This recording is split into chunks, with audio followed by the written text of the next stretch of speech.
advantages and so on. So that we should remember about that, and what our customers, just a couple of them here, just like recent wins. What our customers, why our customers love SALESmanago is not just the current state of the platform. They what they love is that they are what they love us. They love our software because it's also a promise of the future kind of changes, and the promise that we will deliver, as fast as possible the new capabilities that actually makes customers stay with us, and they don't actually think of changing to another platform because of not responding to current market opportunities. So that this is something very, very important from from the perspective of the growth and change, and if you are already in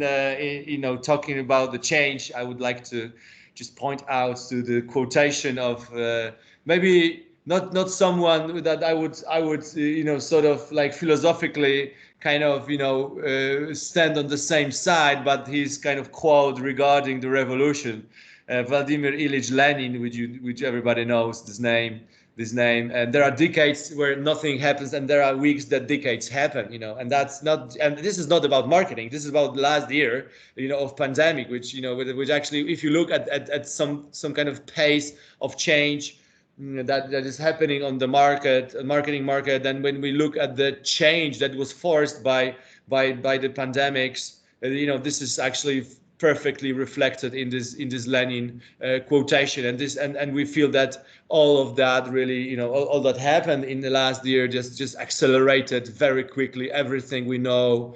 Everything was happening, it was like kind of bit sluggish, bit slowly, and then I think that everything that was to happen in the next probably 5-10 years, it just happened last year, right? And then and importantly, when you look at the space of kind of where we are, most of us are in retail. It's it recreated something we call like third retail revolution. But that this is just an example of the revolution. Many revolutions were happening. This just has happened in the last year. But the first, when you look at retail, the first revolution was in the 16th century, when the craftsmen were decided to set up their own shops and just stop dealing with the customers one to one. Then there was this second retail revolution around this huge industrial revolution in the 19th century with mass production and so on. And now we've faced the third retail revolution, which actually meant moving everything moved strongly online. But it's when you look at this kind of demographics of that change, it's not something, if you were, because the penetration already of the people, of how the people consume products, services. I think that this penetration, what you can see here, is that probably the penetration hasn't changed, in the groups that already were heavily using internet. But what happened really is that the people that were not using, those type of internet consumption, media consumption via internet, like the older groups of people, for example, they just very quickly changed their behaviors. And the last year, what would happen is actually that the online came into mainstream. That was the first year actually that something that we call the chasm was crossed, right? That online stopped being like something for early adopters or innovators. Everything just I think that last year was the final proof that everybody is absolutely ready just to fully kind of redefine their lives, go online, or change their work habits and so on. When you look at this kind of behavior kind of set, 70, according to McKinsey, 76% of people permanently changed the way their shopping behaviors, the way they rationalize costs, the way they shop, and so on, right? 76 people permanently, right? So that's a I think that this is the change that probably very few marketers are probably aware of, right? And I think that just a couple of them actually managed to respond to that change by changing the way they actually do marketing, spend the marketing, and the way they do customer data and so on, right? But that this is something that of course was accessible only to the best guys in the world, and then I think that the rest will basically follow the patterns, the best practices that will be developed over the next years. And what are we talking about these best practices? It's good. It's actually to illustrate this. I wanted to share with you a story. I probably 2 months ago I read in The Economist, which published a supplement about commerce, and that was like a beautiful story there illustrating the change. It was the story of Jeff Johnson, who like in 1965 was one of the first Nike employees. He set up his own shop, and actually in 1965 he had his own store, and he was gathering a lot of information about his customers, which runs they run, what kind of injuries they have, what results they have, and so on. So that he was like really building this kind of one-to-one sort of experience that everybody right now is just trying to sort of rebuild. And if you look at all the businesses, everybody, not just commerce, it's also in banking, telcos. Everybody is just asking. They are asking themselves, what can we do basically to rebuild this kind of one-to-one relationship with the customer, which, as I said, for Jeff Johnson, over 40 years ago was pretty, over 50 years ago was pretty natural, right? And right now, when you look at this kind of Nike case, it looks like something they have managed to do something about it. It's the whole trend called direct to customer. About 40% today of Nike's revenues are coming from like really this fostering of this very direct relationship with the end customer by different sort of apps, not just apps for selling shoes, not for or clothes. It's also a lot of apps that are gathering the information about the behavior of the customer, the sports they like, and so on and so on. That this is what is creating the new kind of e-commerce, which is called this kind of pull strategy rather than push strategy. That's something that would be also hugely influencing the way that online based companies work. A lot of what was happening before the pandemic was steered by this kind of predefined offer that the online store had or any other company had, and it was just really pushing that to the end customer. And today the huge shift is actually about taking as much information as we can from the end customer, right, and then shape the offer and deliver the proper product to the end customer. It's called also other trends that are kind of around that are not just direct to customer. It's also customer to manufacturing, C2M. I think that kind of in e-commerce or in other industry in other industries we will be finding a lot of that. Examples, right? Other post-pandemic microtrends, apart from this kind of sort of, we call it like revival of one-to-one relationship with the end customer. It's this post-pandemic microtrends. They also include huge focus on customer databases and customer loyalty because of huge customer acquisition costs. Huge things are happening around data privacy and new cookies regulations. Complete redefinition of what has happened also is that I think that the approach to IT was completely redefined by the necessity of extremely quick time to market. So nobody today has time to implement software for like 1 year, right? It's because in 1 year the revolution might happen and you are just already lagging behind. So I think that pandemics really changed the approach to IT and to the requirement. And then I think that today, like a common requirement is that the software should be just ready-made to use, like easily implementable, no code.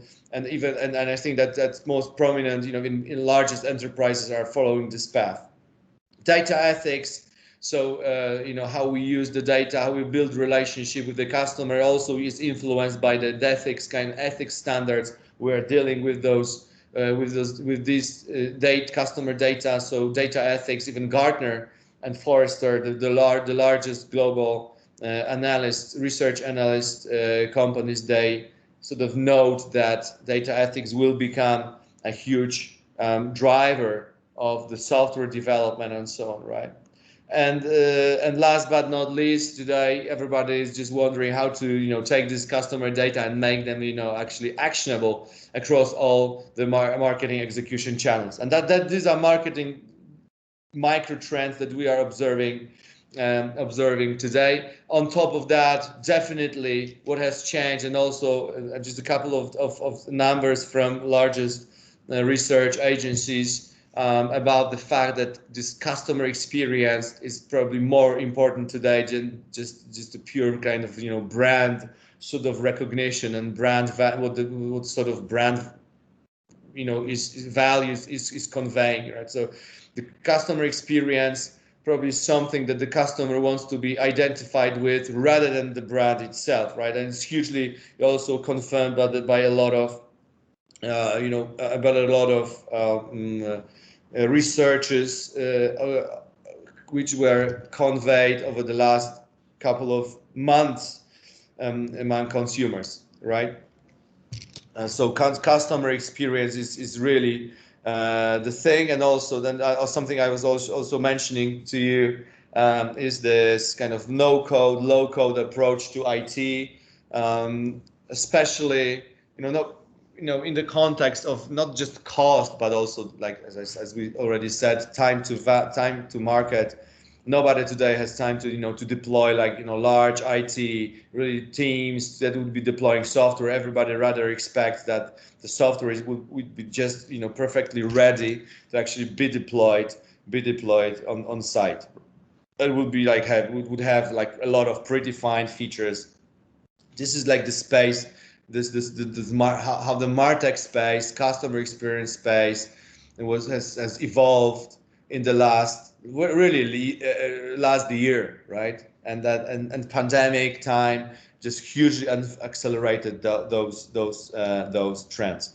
And on the side of IT, right? When you look at this, at all we've said about this, transformation of kind of approach to customer, about one-to-one kind of approach, data ethics, making customer data actionable, data privacy itself, right? There's what we see. There is that we experience a huge shift from CRM to customer data platforms, right? CRM as the kind of old school software that we would be using to take care of customer data. That type of software is shifting towards customer data platforms, which actually deliver this kind of new possibilities to today's marketers. And SALESmanago is actually a huge what we do in SALESmanago. We're hugely kind of part of that trend. And the trend is very, very strong, as you can see here, in a couple of also the marketing researchers.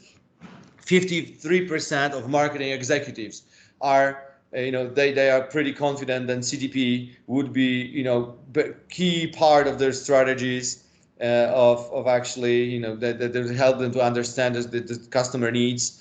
73% of marketers believe that CDP will be critical to their success of the business, and 44% of market organizations find that CDP is helpful in driving customer loyalty.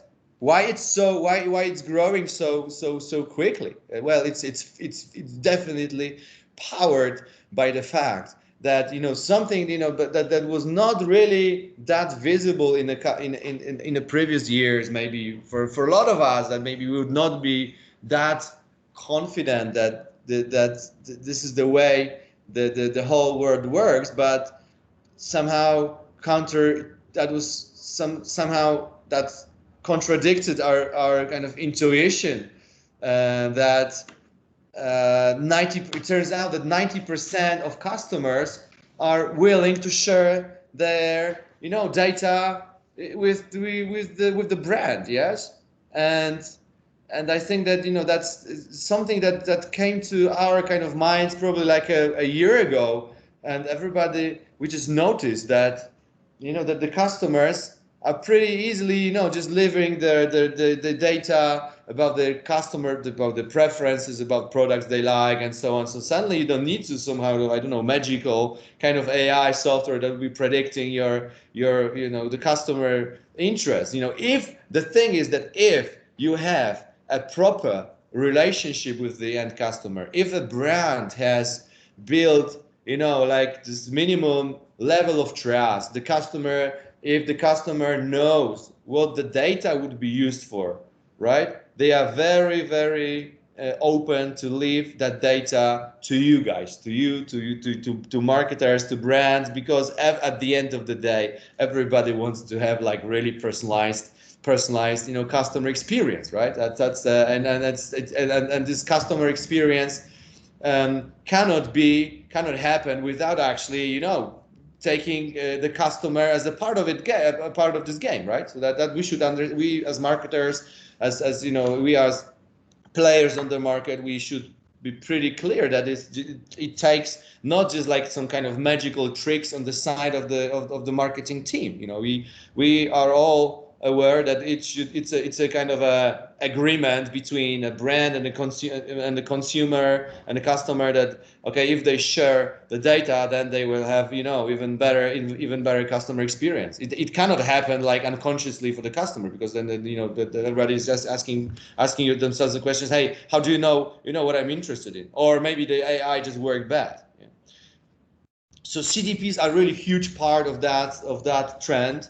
And really, and CDPs are benefiting from that trend. They were on the market for a couple of years already, and this approach is definitely not new, but it's definitely a revival of something we call like a CDP. And just a quick view on what a typical customer data platform would deliver. It's definitely a database of 360 customer profiles.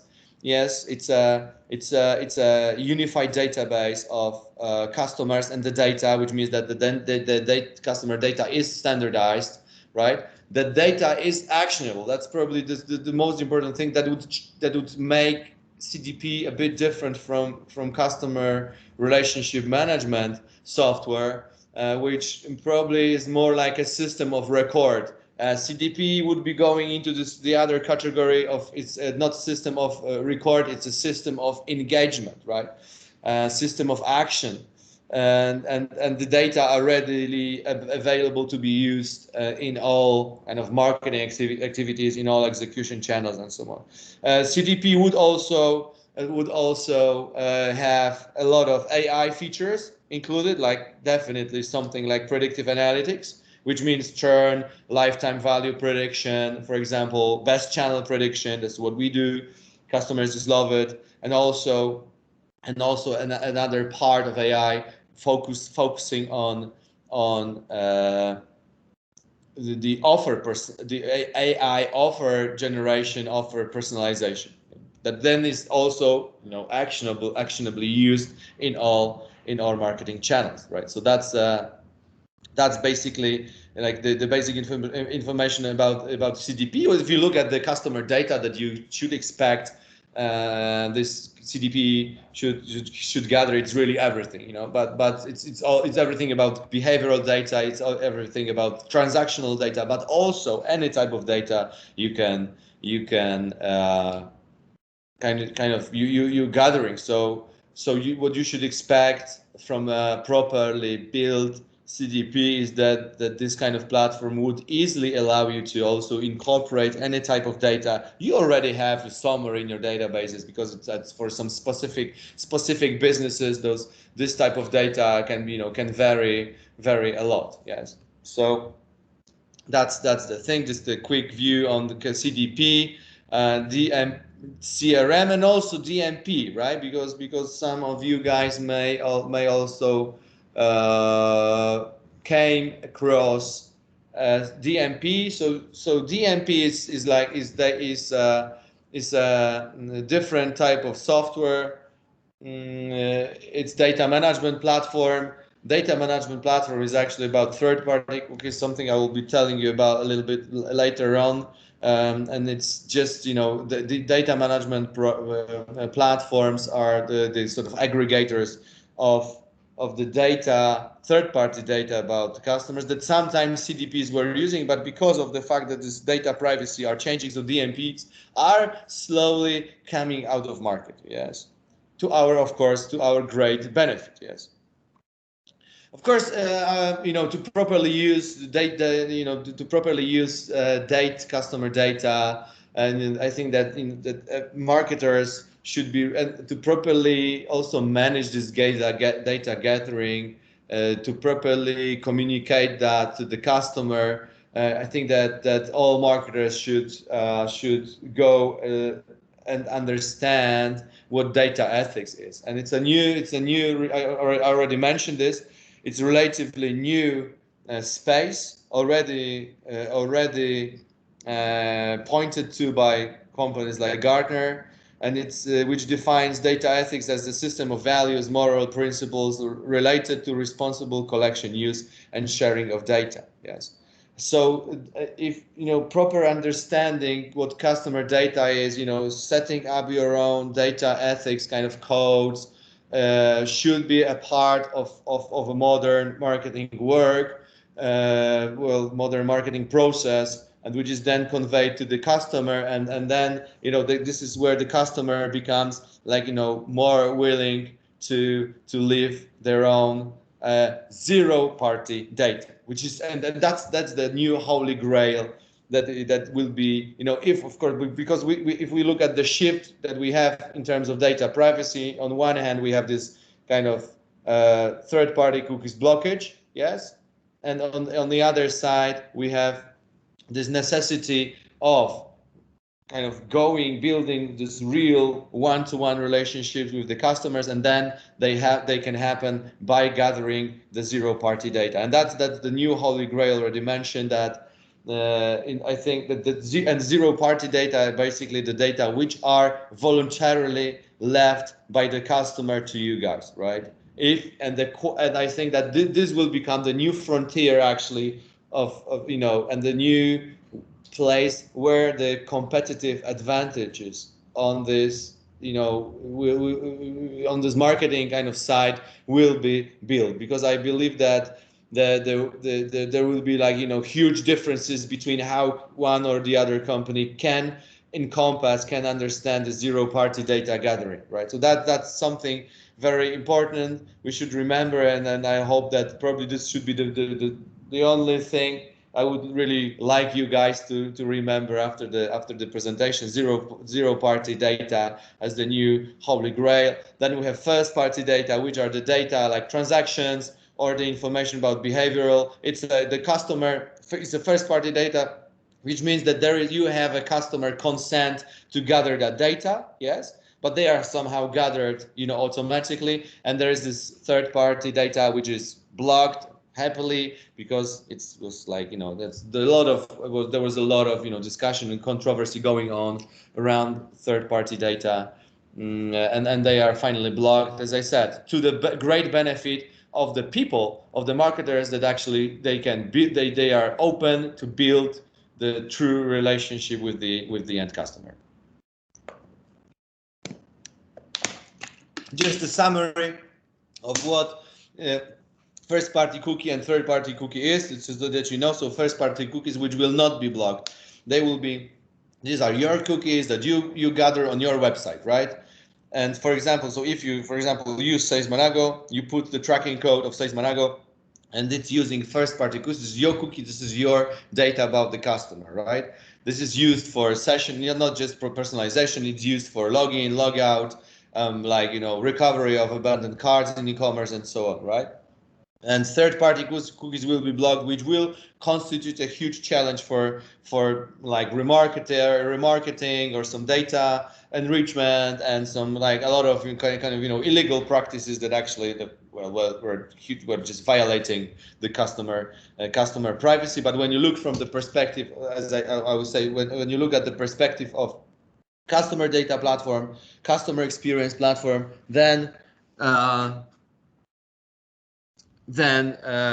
definitely we see this as a great challenge for our business. Yeah, great challenge. We call it like a tailwind. We really expect that these changes to approaching privacy will create a great time for companies like SALESmanago, for customer data platforms providers, and for marketers that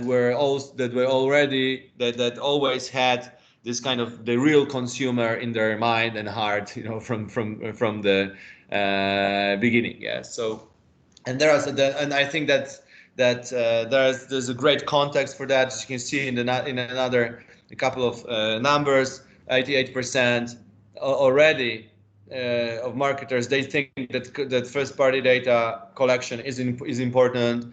The respondents, another report says, Merkle report says that 52% of respondents will be prioritizing the collection of first-party data.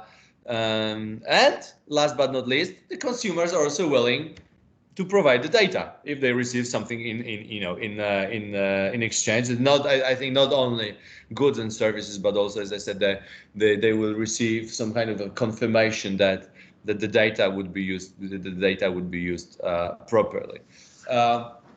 What we can do as to kind of also as customer data platform to support that change. And also just I want to point out to one feature.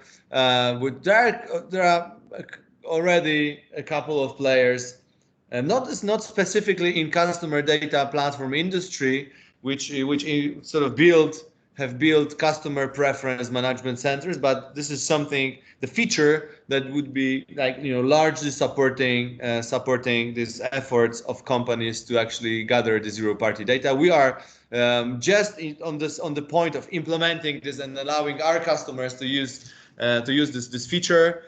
We call it, as I mentioned already, Customer Preference Management Center, and it's all for gathering zero-party data. Yeah, so it would be like a place where the customer would leave voluntarily the data about themselves, but it's not just about by going in to some special place to this customer preference management center, which can be done, but also it will allow like the brands, marketers to collect this zero-party data in this kind of progressive mode by gathering a lot of like point information on a couple of different marketing touch points, like emails, websites, web push, apps, and so on. So you can create that, so that you'd be able to create like the whole process where the customer is constantly sharing some voluntarily some important information about themselves without being somehow overwhelmed by just doing this at one time, right? So the customer preference management, something that will be evolving very quickly as part of the CDPs, and it will be addressing these issues of actually getting the proper information about customer data. Just a summary where this data can be gathered. Most frequently is website, point of sale, email, SMS, mobile apps, mobile web, call center, and also beacons like from this sort of offline world. And we should remember about that, but that's definitely the website is dominating here. As you can see, all of the from other kind of researches, a lot of most of marketers agree that this first-party data, zero-party data, would be absolutely crucial. And just a summary of my presentation: zero-party data is gold. When a brand, it's a quotation of one of the most famous, most widely recognized research analyst from Forrester. Zero-party data is gold, and when customer trusts the brand enough to provide this really meaningful data, it means that the brand doesn't have to go off and infer what the customer wants or what their intentions are, right? That would be huge. That understanding this properly has really huge impact on our understanding, marketers' understanding of what proper offer personalization is. And Wady said I will be talking about AI. I think that AI is probably like a different space. I mentioned AI just a couple of times during the presentation, but what I wanted to tell you, like especially from this AI perspective, which obviously today there's huge discussion about artificial intelligence, not only for this kind of diversity issues, not also from the perspective of discrimination. There's a lot of discussion even today. It's interesting. Yesterday, one of our customers actually raised the issue whether our AI algorithms are discriminating. Of course, in e-commerce, I think that the customer was like maybe oversensitive, but obviously there is a huge, as you know, there's a huge discussion about AI, how it may discriminate, people taking loans, taking insurance. So that looks like pretty risky kind of thing. I don't think that in e-commerce in banking this is an issue. In commerce, in telco maybe. In e-commerce not really, because I think that e-commerce just by definition wants to basically sell as much as possible without actually limiting anybody's access to products or services. What I wanted to say that there's the discussion that I like personally most in terms of AI is the discussion about the narrowing of people's horizons by AI, right? So that the research I've seen recently says that 80% of the people's choices today, when they are consuming, Netflix or Spotify or other tools which are hugely driven by AI, 80% of the decisions are somehow inspired by AI. What it means in practical terms is that that we are just extremely human.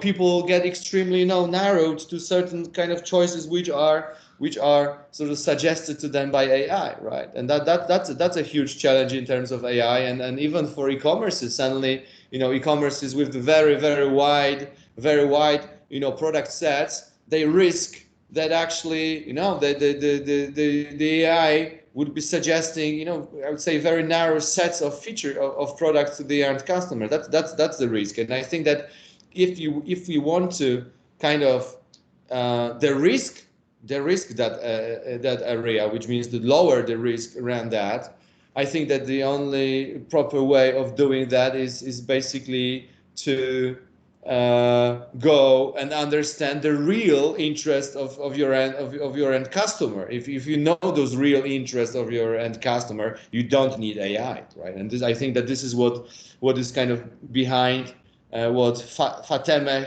Katiblo was kind of meaning, right? So and just as a summary for that, what I was saying is the quotation from Accenture research saying that 87% of consumers wants to buy from a brand or retailer that understands the real me, right? And that's something that this is something that probably is a perfect, in my opinion, is a perfect summary of what we were kind of discussing today. Yes. So that's everything from my side. That's just my email address. If you guys wish to send me some feedback, please do it. I hope you enjoyed my presentation, and please let me know if you have any questions. Right, I'm in the kind of Yeah. listen mode right now. Thank you, Greg, for the presentation. It was very interesting. Just to summarize and highlight, I think that everybody here is convinced that zero party data is really the challenge actually, and so understand Realme, CDP, all this kind of challenges in the business are the real challenges actually for all the brands. For me, I can also add something on gathering the data that with the problematic of iOS 14 actually, if the businesses are really focused on app or mobile, data and gathering data is really very important. So instead investing on media or investing on whatever, it's important that you invest on your customers and knowing your customers and working to really having the real expectation and the real data of your customers. It's very important, and this is for me the next challenges of a company, a digital company as Eminence, or a digital or a company working on digital, having client in digital or working digital is very important. So really, I think that, and that's why we have the choice of the subject. I think the challenge of next year in digital is CDPs, is data, is gathering data, and how to work with data. And we are all here, I think, concerned, not concerned, but we are how to say it, very. I don't find the word, sorry, but we are thinking that it's important for our businesses. Now we have like 20 minutes, 25 minutes session of Q&A.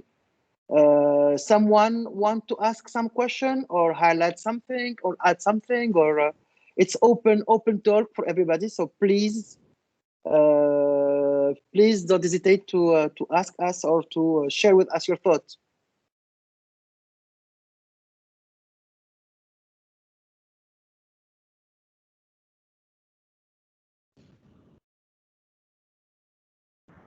Okay. Sometimes it happens. I don't know. Maybe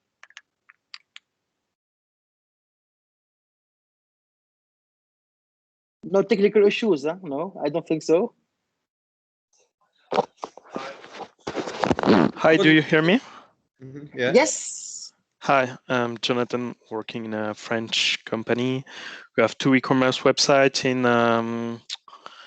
nutrition and cosmetics. We're very well-known brands in France, also distributed in pharmacies, and we have our own e-commerce and also other e-commerces distributing our products. And right now, my main challenge is to centralize all my channels, the information on my clients, and well, I did not expect.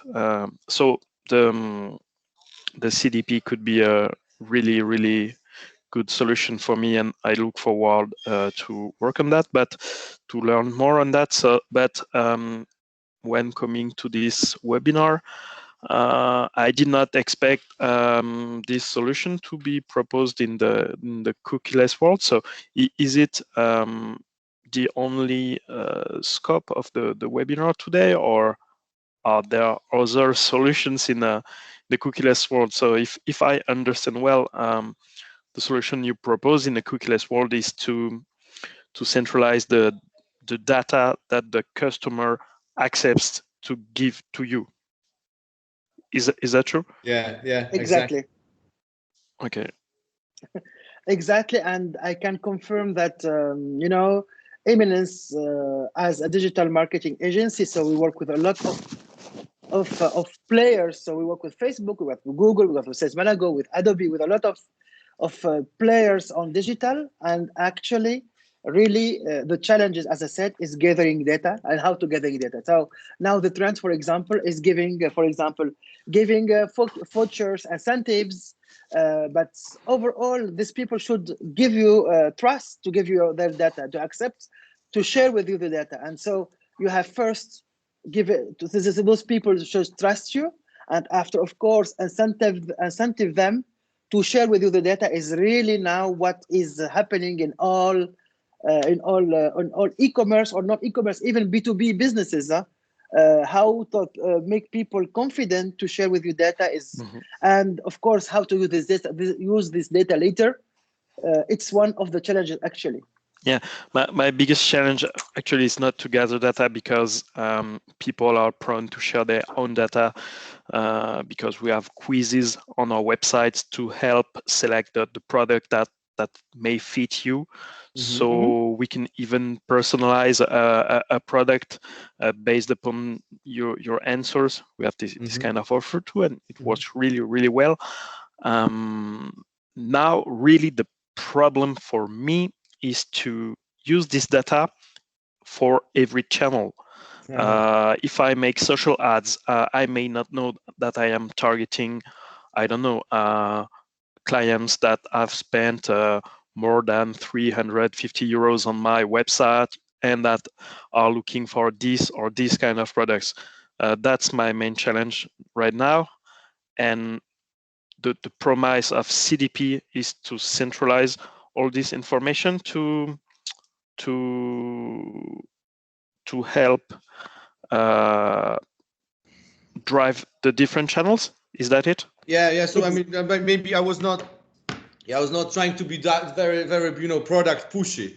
Yeah. But when you look at SALESmanago, is that it's a CDP actually with natively integrated execution channels, right? So and it's definitely, I understand what you are. I think I understand what your challenge is is to how to actually take that data and power all of the marketing tool or all of the marketing channels, right? So that, and this is what, as I said, I haven't come here to sell you anything, but this is what actually SALESmanago is about. And I think that we have built, this kind of business, and it's growing extremely fast because our approach from the beginning was actually to build the CDP and also have perfectly integrated execution channels, because I think what the huge problem right now, not only for you, is actually, okay, a lot of companies have their own marketing stack, like email from one vendor, web push from the other vendor, then they have live chat from third vendor, and then they are using, then they have Facebook custom audience, AdWords audiences, and then they have also like website, yes. And suddenly, the guys, all the industry is telling the marketers, now you have to power all that channels with customer data, yeah. And that's obviously a big challenge. And I think that that it's maybe in Europe, I would say it's like everybody is maybe kind of, because maybe Europe is like more dynamic, so just people are kind of trying to find some solutions, maybe struggling to do that sort of integrations. But in the US, for example, they already know that it's just basically impossible, right? So what we recently we've been kind of growing extremely nicely in the US because the marketers kind of they already know that. No, it's not actually possible to take, I don't know, CDP and MailChimp and really power that MailChimp with customer data, and plus on that, power that MailChimp kind of newsletter with fully AI powered product recommendations. Yeah, it is possible in kind of theory by having like very good programmers, nice kind of nice IT, but it's very, very time consuming. So what we basically what we sort of do here is that we offer, like, just in one place, CDP with all those natively execution channels. And the advantage is that, it's not best of breed email, right? Like, it's not MailChimp, but it's so well integrated with customer data that the results you have at the end of the day are better than by kind of, sort of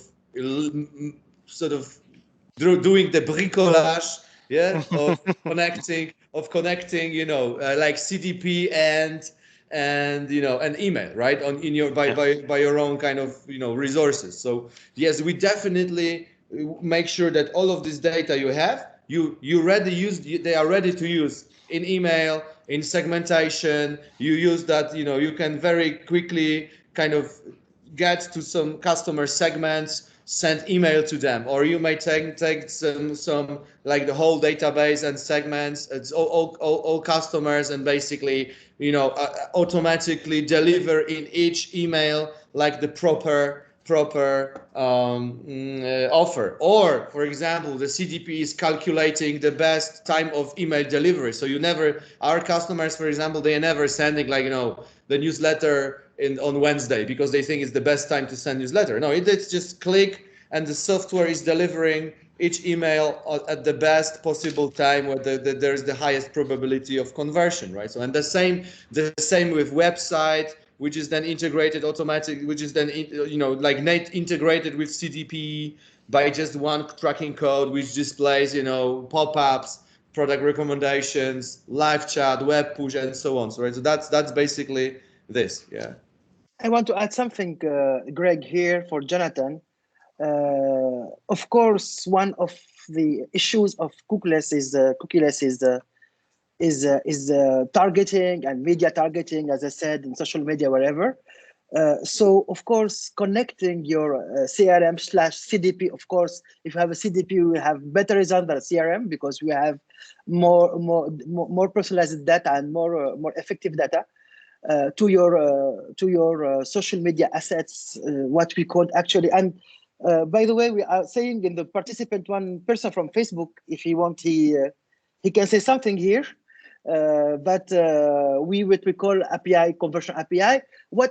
It's important for in the tool, I'm not making really advertising for them, that with SALESmanago is native, this kind of API and connection between social medias and the CDP. And here we can really exchange, and from there you can make your targeting and make your customs audiences and whatever. So of course now the new generation of tools/CDP allow you to get some kind of connection with social media and with other tools, with Google, Facebook, whatever, and to work better on your targeting and your media results, of course. Okay. Thank you, Jonathan. And I hope that I answer your question. Yes, you have. Thank you. Laura, as-tu des questions? Hello, everybody. No, it's okay. Hi, Laura. Thanks so much. I'm still here. I know that you have a lot of questions in this field. That's why I asked you. Thanks so much. Thanks for the presentation. Thank you, Laura. Thanks. Actually, I just remember I graduated from like French business school here, so I know a little bit of French. So let's do it in French. No, don't do it. Je parle un petit peu. Un petit peu. So I don't know if you have any more question or interaction. I want to thank. I don't know. I give last chance. If not, we will finish this webinar. We want to add something, Greg, here, or everything is fine for you? No, that's fine. I'm really, guys. I'm really very thankful and grateful that you spent this 1 hour of your very precious life, to listen to us. Right? That was really nice. Thanks. Thank you, and I hope that the subject were interesting, and we with Greg and me and all the teams here we are at your disposal if you need any extra conversations or anything else. So you are most welcome. You can write to us. You can chat with us on the event if you want. And thanks for everybody. Have a nice day. Have a nice yes. I have a small question. Is the solution proposed by Greg right now? Hi, Greg. Hi. Just asking about retargeting and using catalog for the e-commerce and for and application. One of the point is to track the data for the retargeting, creating audiences, and using these audiences in different platforms. So, will be available this option? Will be useful? Well, it's in the retargeting in the way that you are talking right now. It's still possible, but it's really requires the use of third-party cookies. Yeah, so I think that this type of retargeting would be, those possibilities will be kind of limited. However, I know that a couple of already of companies are trying to do some workarounds around that, but it's but I would say it requires kind of like explanation what retargeting is, because the retargeting you are talking about right now is basically not what we feel as retargeting, because the retargeting that you are just referring to is, I take like the I don't know, cookies database from your from your CDP, from your customers, and then you try to map similar kind of cookies, similar profiles in like very wide oceans of this. No. I'm talking about specific behavior. For example, add to cart or something like that. And they couldn't finish the process, get disconnected, get interrupted. So to re-engage those proper people, with iOS and stuff like that, it's gonna be difficult to get this third-party cookies. Yes. So I was wondering if this behavior could be tracked and could be collected as a data from your end. Yeah. So we obviously, yes, we are obviously gathering this data. What we do is that you can cover the whole retargeting process using SALESmanago and your own marketing assets. So retargeting is not limited only to displaying this ad on this advertising network. Retargeting is actually also about email. You can do retargeting by some website action, by web push, for example, very strongly. Live chat, or you may use some kind of a mobile app. Push, You can use Viber, WhatsApp, all this kind of messaging kind of part, which is much stronger than recovering abandoned carts by using advertising network. Yes. So no advertising network. I want to just to gather, as you said right now, gather the data and check where did they stop, and just to try to engage them, either direct emails or messages or stuff like that, which is more efficient, as you know. Oh yeah. So definitely, you can use SALESmanago, you can use our platform basically to do exactly that. But it's not only about the abandoned cart recovery. It's obviously about like increasing customer lifetime value by it's about increasing. You have the customers that are actually buying, and then they for example cross-selling, cross-selling, upselling. So this is all about this is exactly what the SALESmanago is about, right? Thank you. Cheers. Thanks. Thank you all.